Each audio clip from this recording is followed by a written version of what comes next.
Are you looking for a build that can absolutely melt bosses and has pretty decent clear with almost no investment? How about a build that has pretty insane recovery, good defensive stats, and a respectable amount of effective health pool all on that same tiny budget? Well, Poison Blade Vortex might be the build for you. Hey guys, Big Ducks here, welcome back to the channel. Poison Blade Vortex is probably my favorite build of the entire league, at least so far. Honestly, we spent probably a week or two playing this build just because I enjoyed it so much. It does really good single target, it has really good clear, really good everything.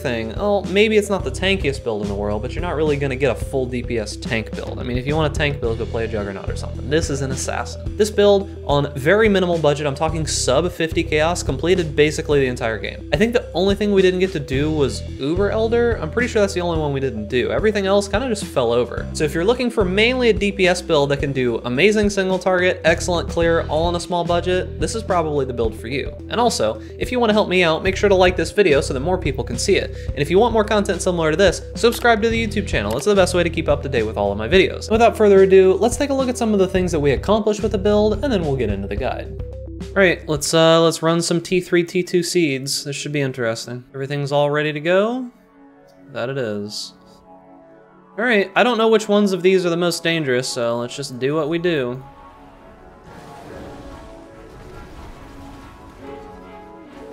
Okay. Okay. That's a fast boy.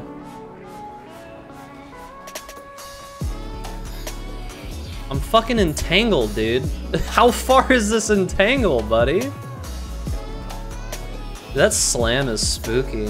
Oh, they did get the... Dude, they got the fucking Nemesis mods. That's funny. Now for the spooky one.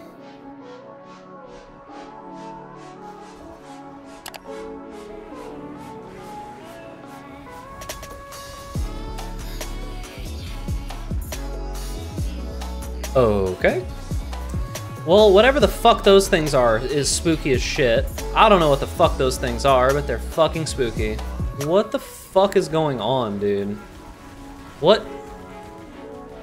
Can't fucking see, man. How boring and small. Love it.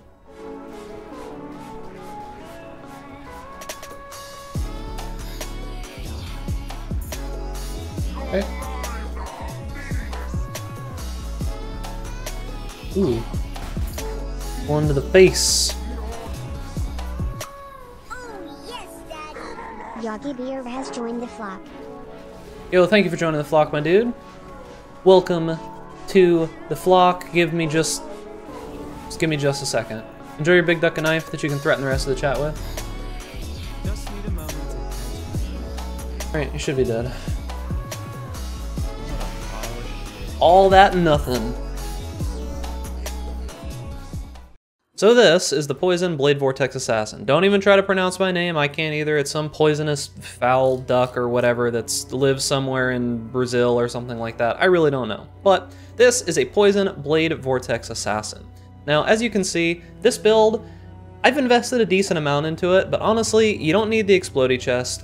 These daggers are just a couple of chaos. This helmet is maybe 20, 25 chaos, maybe a little bit more to get the good duration of ailments enchant on it. This is a couple of chaos. This is a couple of chaos. The rest of this gear is just random stuff. I actually just crafted this ring a little bit ago. You don't need this ring. You can get a whatever despair ring that you want with harvest crafting. It's pretty easy to come by. You don't need any crazy flasks. You don't need any crazy jewels. I literally have one of the most worthless jewels I've ever seen. It's a 5 passive medium jewel. The only thing we're looking for is overwhelming malice. Other than that, I mean, it's a pretty simple set of gear. There's nothing special, just some phys damage, life, poison damage. We'll go more in depth on the gear when we get to the path of building portion of this, but this build in particular is really, really good at single target. And also, I'm gonna show you how good clear can be with this Explodey chest. Now, as you may know, if you keep track of my channel, I do have a guide that's gonna be linked up in the top right now that has a full set of instructions on how to make this Explodey chest for only like an Exalt or two. Maybe even less depending on if you can get the chest piece by yourself. But what we're gonna do is we are going to go and fight one of the Conquerors. We are going to go fight the Snake Man.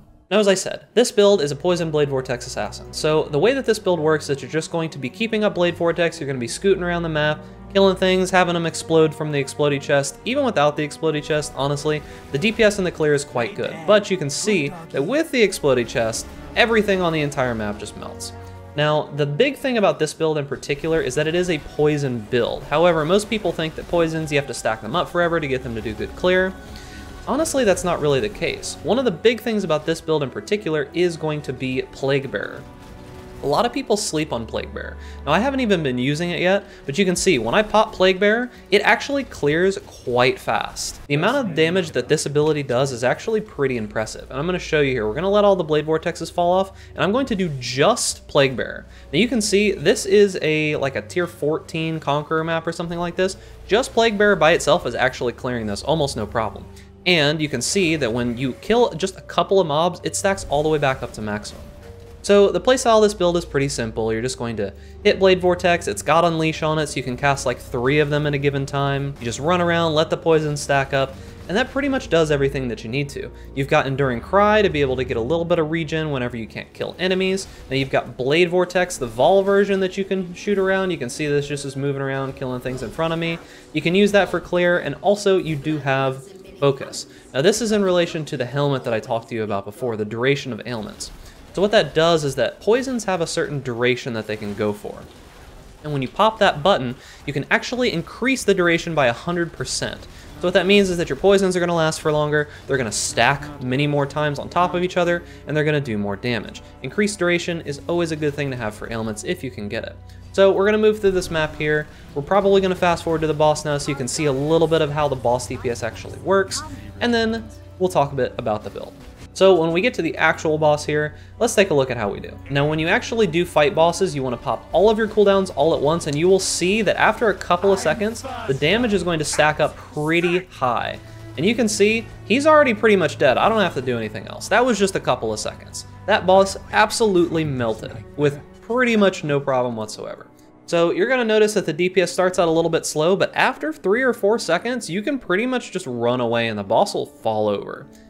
That's it. That's how much kind of boss DPS that this does. So that was a tier 14 Conqueror. It doesn't have that much life, but you can kind of get the idea. Other than that, there's not really much more to talk about when it comes to gameplay. The gameplay loop is very, very simple. We use a couple of auras, Herald of Agony, Malevolence, and Summon Skitterbots. The Summon Skitterbots cause us to do a little bit more damage. It also chills enemies nearby. They're probably just one of the better options that you can get. You can drop those for Aspect of the Spider, and with a level 3 Enlighten, if you did get it, you could actually get all 4 of those auras going at the same time. Now I want to stress, as is usual with most of my builds, I haven't invested a ton into improving this build.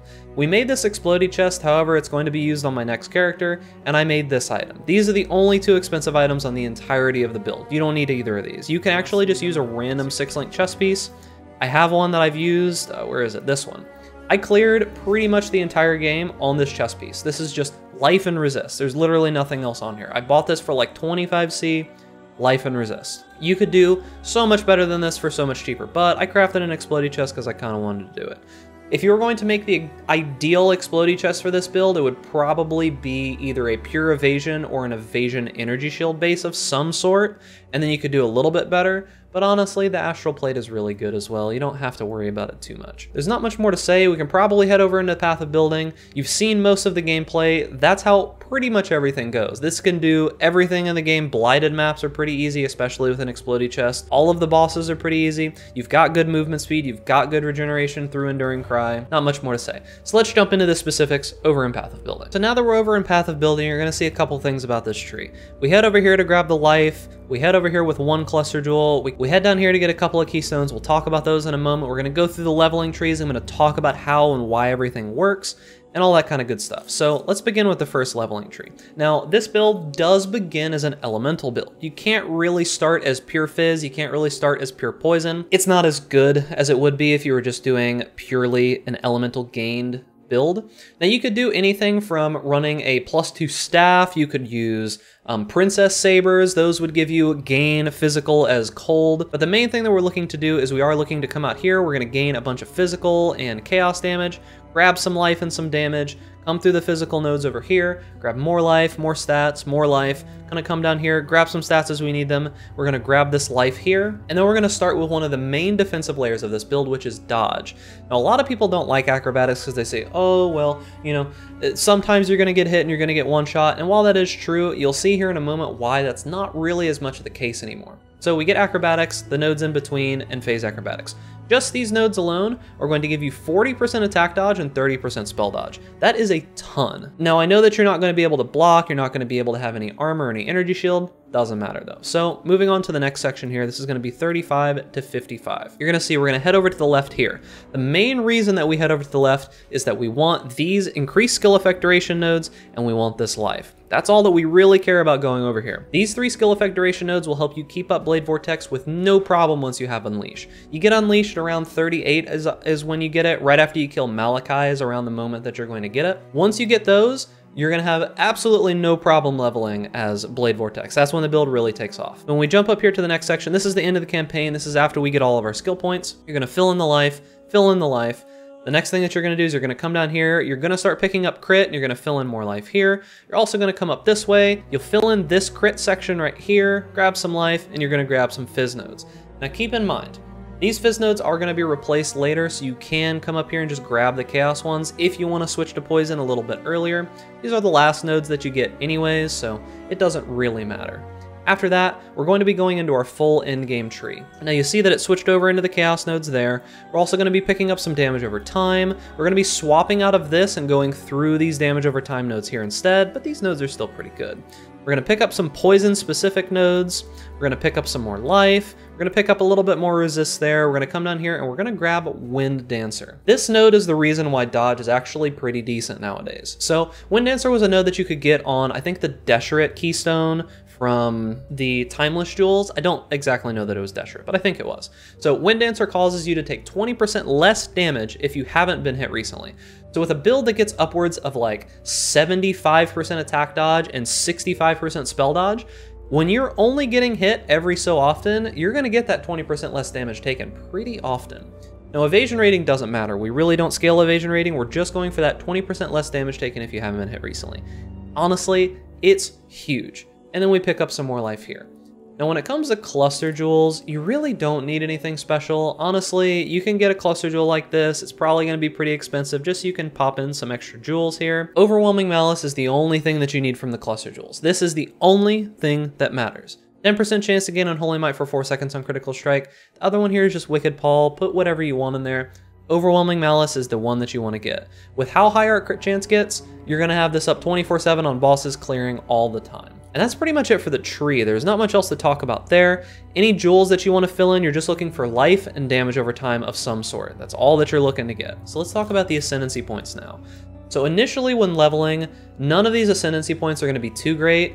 The best Ascendancy point for leveling is Ambush and Assassinate, but honestly, if you've got leveling gear, don't even waste the regrets. Just go for Elusive first. The Mistwalker node is really super strong, and honestly, if you've got even just a little bit of crit, you can proc this the moment that you get it. It won't be that bad. I personally, when leveling, I think, spent a little bit of time getting a little bit more crit gear, using increased critical strikes just so that I could run Elusive. Elusive makes you run a ton faster. The next node that you're going to get is going to be Opportunistic. Now the reason that you get this one second is because you're not going to be poisoned by the time that you're getting this node. You're probably going to get it around 50. You're not going to be poisoned until about the end of the game, meaning like 65, 70. Opportunistic makes it so that critical strikes can't be reflected. You're not really going to get 100% crit, so that reflect isn't too great, but it's going to give you movement speed if you've killed recently. That's huge for leveling. And then also 25% more damage while there is at most one rare or unique enemy nearby. That's a 25% damage multiplier if there's only one enemy nearby.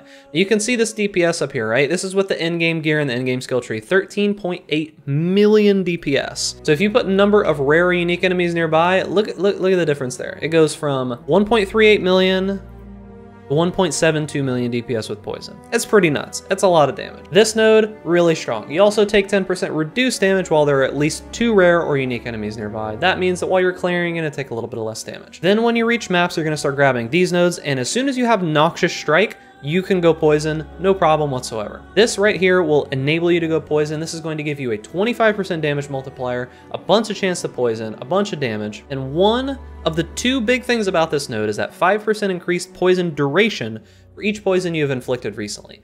That is the reason why Assassin is so good, along with recover 0.5% of life per poison affecting enemies you kill. Those 2 little lines there are the reason why Assassin, in my opinion, is better than pretty much any other Ascendancy for this ability. So some people are going to want to go Pathfinder. I don't think the Pathfinder is worthwhile. Noxious Strike, ridiculous. This recovery is going to make you just stay at full life almost constantly while clearing, and the increased poison duration for each poison you've inflicted recently is going to make your boss damage be ridiculous. Now, the last note is Toxic Delivery. This is pretty solid. It's the thing that lets you go crit poison for the most part. Poisons you inflict with Critical Strike deal 50% more damage, you get more base crit chance per poison on the enemy, you gain a bunch of physical damage as extra chaos damage, just a ton of damage, and allows you to poisonous. Now, you might be thinking to yourself, well, there's this cool crit poison node down here called Perfect Agony, why don't you have that? You'll see that when we get to gear. But let's talk about skills. So you'll see there's some leveling skills here. We've got Ethereal Knives, Blade Vortex, and the 2 versions of auras. Honestly, I would suggest leveling with the Herald of Thunder, Summon Skitterbots combination. The reason why this works so well is that it allows you to use Elemental Focus on your main attack, because Summon Skitterbots will always shock enemies around you, making your Herald of Thunder proc all the time. You can use this to apply curses early on if you want to. You can use it just for the damage of clearing very early on. Later on, I'm going to say that it's probably best to swap into Herald of Ash and Hatred. Once you get a little bit higher up in levels and Herald of Thunder is not doing too much for you anymore, swapping over into these will be pretty good. You could probably do that around 40, maybe 50. But just level with Vol Blade Vortex if you want to. Unleash is the biggest thing. Added fire damage is good. Physical to lightning, elemental focus. This is the elemental leveling path. You can level with Ethereal Knives for a bit as well, but I honestly kind of like leveling as Blade Vortex. It's not too bad. But let's talk about the in-game skills. So we use Blade Vortex as our main ability, as you probably know. Unleash is super powerful because it allows you to just cast your ability once and get 3 to 4 Blade Vortex off of it each time. Now, Blade Vortex stacks up to 10. You'll see that over here where it says 10 blades, right? The difference in damage between 10 blades and 5 blades is over double. So keep that in mind. You really want to have those Blade Vortexes up at all times. Unleash is going to let you do that with no problems. The next thing that we grab is Unbound Ailments. This gives us a ton of duration of those ailments on enemies. Duration on poison is more damage. Duration is a super huge thing. It also gives us more damage over time, as well as increased effect of non-damaging ailments on enemies. This doesn't really do anything for us because we don't shock. That would be the only thing that it would help. Foul Toxins is 5% more damage with hits for each poison on the enemy. So remember when I told you about how that increases the duration of poisons on the enemy over time? So Foul Toxins is going to give you 5% more damage, up to 9 times that, which is 45% more damage, depending on how many poisons are on the enemy. That's why being able to stack a whole ton of poisons constantly is going to be really, really solid for a single target. Deadly Ailments, more damage with ailments, less damage with hits, more damage over time. Nothing really to say here, just a bunch of damage. Same thing with Void Manipulation, more chaos damage, increased chaos damage, it's just pretty solid. So the second DPS ability that we have is Plague Bearer. Now, I don't even have Empower linked to my Plague Bearer in game, so the thing that you were seeing back there wasn't even with Empower. It clears pretty well just on its own. What Plague Bearer does is every time that you inflict poisons and do poison damage, it stacks up all of that extra damage that you do and allows you to just shoot it out in an AoE at any given time. Now this doesn't actually work with any like added damage or percentage damage increases. It says it right on there. You can't cause it to deal more damage with anything linked to it. Only thing that really works is going to be Empower and increased area of effect. You can increase the area and you can increase the level of the gem, so that helps Plague Bearer quite a bit. With these two things linked to it, gonna be amazing. Blood Rage is also okay. I ended up not even really using Blood Rage, but if you can sustain it, go for it. More damage while clearing is never a bad thing. Now let's talk about our auras. So you might see over here that the unreserved mana is gonna be 0%. Now this is really important to think about because Aspect of the Spider is the last one that you add. We'll talk about how you're going to sustain mana when we get over to items here in a little bit, but the auras that you want to use in order are going to be Malevolence, Herald of Agony, and Skitterbots. Those are the ones that you're going to use in order, okay? The reason for that is Herald of Agony is only going to give you 10% more poison damage in comparison to 15% more damage taken here, but the actual Herald of Agony creeper is going to do a little bit of damage by itself because you have so much poison stacking that I think that this is probably a little bit better to use first. Honestly, they're about equal. One's 25%, one's 35%. Choose whichever of these two that you want. The last aura that you're going to get is Aspect of the Spider. You're just going to put this on like a belt or an amulet or just any kind of rare item that you have. Keep in mind that you are going to need a level 4 Enlighten, and it's gonna need to be in your helmet for you to be able to sustain all of these auras. Keep that in mind. It's not an easy thing to get. You're gonna need all of those, because even a level 3 Enlighten, you're not gonna have enough mana, and you're gonna have to invest in, like, I think these nodes here is what you'd have to do. If you invested in those nodes without a level 4 Enlighten, you might be able to do it. As for movement, we use Whirling Blades. This allows us to apply Fortify. Also, you can add in a Flame Dash for getting over ledges. That's what I personally do. And then we have Wither. Now, Wither is kind of a point of contention here because you can use a Wither Totem if you want to. However, I honestly kind of feel like Withering Step is good enough. Something that I've been doing in game, as you can see, is that I've been using Withering Step on my left click. And what Withering Step does is this little circle that you're gonna see here, it causes it to apply 5 stacks of Wither whenever you touch an enemy. So for bosses, you can actually keep Withering stacks up just with Withering Step. So Withering Step, honestly, it might be better off being used than a Wither Totem. I'm still not 100% certain on this, so I include it in here, but keep in mind, you probably don't need Wither Totems anymore. Withering Step is probably good enough. Despair, you can get it from a few different places. You're gonna see that it's provided by our gloves. These are Curse on Hit Despair gloves. These are gonna be like an Exalt and a half. You don't need this. If you really want Despair, which you don't even really need it, you can either get it from the unique flask, you can get it from a Curse on Hit ring, you can get it from a curse on just whatever gloves that you can get. There's a bunch of ways to get it, so don't worry too much about that. It's not exactly needed, it's just a bunch more damage. Now let's talk items. So we're gonna begin with my gear. This is just the random gear that I'm using, right? This is just 2 cold iron points, there's nothing special here. These just give you +3 to level of all physical spell gems. That means that with 2 of them, your Blade Vortex is gonna get +6 levels. This also makes it so that you deal no elemental damage, meaning that we are good to do elemental reflect maps. Doesn't matter how much added elemental damage you get, you're never gonna deal elemental damage. And we also use the Devouring Diadem. So you'll see Plague Bearer buff grants 20% to poison damage over time multiplier while infecting. Honestly, that modifier is super strong. This is one of the only times that I'm gonna say this. If you can get that, go for it, because it is super strong. It's 20% more damage, right? It's really strong. Now this gives us +1 to level of socketed gems, which is important for our Enlighten, because you're gonna need a level 5 Enlighten to run all 4 of those auras. It's also gonna give you 20% reduced mana reservation to all of those gems. Both of those things combined is gonna get you all 4 of those auras. Now, you're gonna see the line that says trigger level 15 Feast of Flesh. So until you get the Explodey chest, this is gonna give you a ton of recovery, a ton of mana, a ton of energy shield, a ton of life, yeah? When you get the Explodey chest, that line stops working because all the corpses are gonna explode. Keep in mind that an Explodey chest also prevents like porcupines and things from going off, so that's a really good thing from that as well. It's gonna give you some energy shield, which is gonna be useful because it's also going to give you Eldritch Battery. The Eldritch Battery is gonna make it so that you can use your energy shield instead of your mana for casting your spells. Now, when you get all 4 auras going, this is going to be the main way that you cast your spells, is just off of your energy shield. You're not gonna need any mana, you're not gonna have to worry about mana regen, just energy shield. Now, the last line on here is increased duration of ailments you inflict while focused. This is something that is just a random enchant on this helmet. It's gonna be kind of hard to get most likely, especially if this video does well, but this enchant is 101% increased duration of ailments. That means 100% increased duration of your poisons. This is no joke. Try to get that enchantment. It is absolutely worth it. It's kind of nuts. Now you're gonna see the body armor here. This is the previous body armor, the non-explodey body armor. I'm leaving this in here so that you guys can see it, right? I already showed this in game, it's just life and some resist. There's nothing special here. The Embalmer, this gives socketed gems are supported by level 20 Vile Toxins. You can put your movement skill in here if you want to give it like some chance to poison or something like that. The level 20 Vile Toxins isn't that big of a deal. It adds the chaos damage, gives us life, it gives us chaos resistance. The big thing is increased poison duration. You're gonna kind of notice a trend here. Most of the stuff that we're grabbing, we're trying to increase poison duration. That's mainly the thing. To our boots, these are just gonna be life, resist, movement speed. That's about it. There's nothing special about our boots. Amulet, spell damage, life, resist. Nothing much here. We allocate Poisonous Fangs. It's just a cheap option when you're trying to allocate something. That's gonna be down here somewhere. This is Poisonous Fangs here. It's just some damage over time multiplier for poison, some increased poison duration.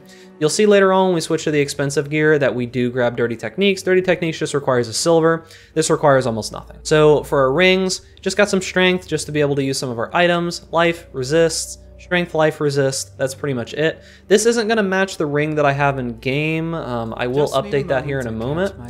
And maybe I won't, I'm not sure that I will. You don't need this ring, this is just something that I messed around with. You can keep everything with just the other ring that you've got here. And then our belt gives us some strength, some life, some resist, that's pretty much it. Our flask, you can use pretty much whatever you want. One thing that I do wanna say is that you don't really need to use a silver flask. You could use an Atziri's flask here if you just want more damage and you want a little bit of leech.